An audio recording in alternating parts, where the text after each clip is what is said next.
A Câmara aprovou a PEC 32, a chamada PEC da Transição, que aumenta o teto de gastos em 145 bilhões de reais no orçamento federal do ano que vem.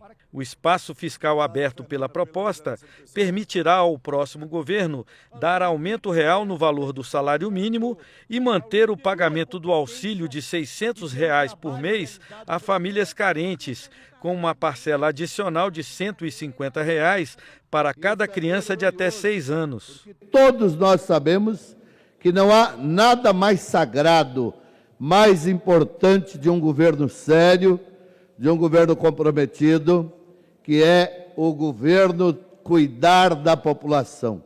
Aprovar o programa Bolsa Família, R$ 600, aprovar R$ 150 para as crianças até 6 anos de idade, é a gente dizer, o Congresso Nacional e o presidente Lula e o governo federal dizer, nós vamos garantir que nenhuma pessoa passe fome, que nenhuma pessoa esteja numa situação de vulnerabilidade, que é o direito mais sagrado, constitucional e humano, que é o direito à alimentação. Alguns partidos votaram contra a aprovação da matéria. Essa é uma PEC cuja maior parte do valor, quase 100 bilhões de reais que ela está tirando do teto de gastos, está sendo feita para, de um lado, dar um cheque em branco para o governo eleito,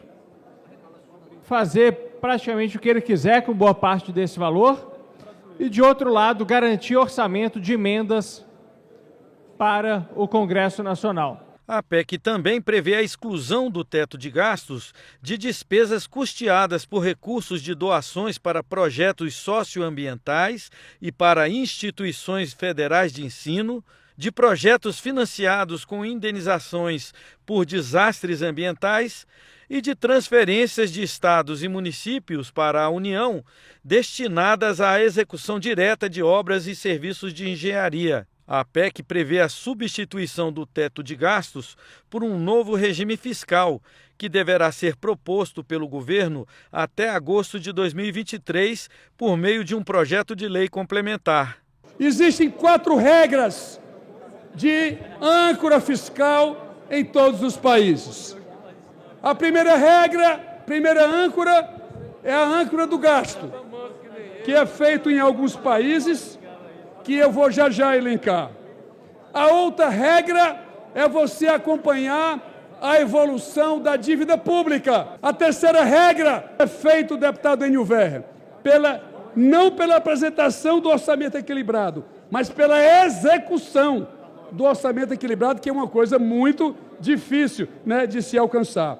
E a quarta regra é seguir a despesa baseada na receita. A desconstitucionalização de regras para o regime fiscal, que estabelece limites de endividamento do governo, dividiu os debates do plenário. O que nós estamos votando aqui é um dos pontos mais importantes da PEC. Nós estamos acabando com o regime fiscal do nosso país.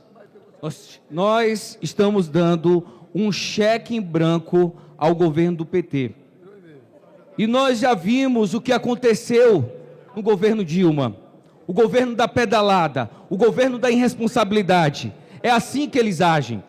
Como é que eu vou votar para acabar com o regime fiscal nessa PEC, sem saber o que tem no conteúdo da lei complementar? Isso é um absurdo. Eu ouço aqui falar em cheque em branco. Nós nunca demos um cheque em branco ao presidente Bolsonaro, porque o teto estava mantido na Constituição durante os 4 anos de governo dele. Foram 4 anos de fura-teto. 51 milhões no primeiro ano, 507 milhões no segundo ano, 116 bilhões no terceiro ano, 117 bilhões nesse ano. Prometeu zerar o déficit primário no primeiro ano e está entregando um orçamento com 63 bi de déficit primário para o ano que vem. O texto da proposta de emenda à Constituição também autoriza o relator geral do orçamento a realocar os 19 bilhões e 700 milhões de reais previstos nas chamadas RP9 ou emendas de relator, que foram consideradas inconstitucionais pelo Supremo.